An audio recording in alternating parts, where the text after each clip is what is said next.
യഥാർത്ഥത്തിൽ ദേശീയ പ്രാധാന്യമുള്ളൊരു തുറമുഖമാണ്. അന്താരാഷ്ട്ര തലത്തിൽ തന്നെ ഇതിനോടകം തന്നെ വിഴിഞ്ഞം ശ്രദ്ധേയമായി.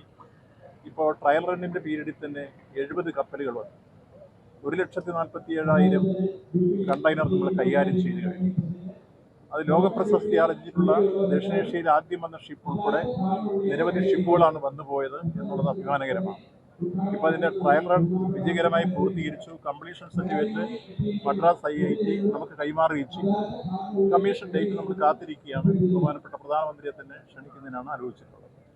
അപ്പം അത്തരത്തിലുള്ള ഒരു സന്ദർഭത്തിൽ VGF തരേണ്ട സമയം കൃത്യമായി നമ്മൾ തരാതിരുന്ന ഘട്ടത്തിലാണ് കേന്ദ്ര ധനകാര്യ മന്ത്രിക്ക് ഇതുപോലെ കത്തയക്കുകയും ആ കത്തിന് ഇപ്പോൾ ഇതുപോലുള്ള മറുപടി വരികയും ചെയ്യും. ഇത് അങ്ങേയറ്റം നമ്മളോട് കാണിക്കുന്ന വിവേചനാപരമായൊരു സമീപനമാണെന്ന് പറയാതിരിക്കാൻ നിർവാഹം. അതുകൊണ്ട് കേന്ദ്രം ഇത് തരേണ്ടതാണ്. അതിനുവേണ്ടിയുള്ള സമ്മർദ്ദം തുടർന്നും സംസ്ഥാന ഗവൺമെൻറ് ഉണ്ടായിക്കൊണ്ടിരിക്കണം.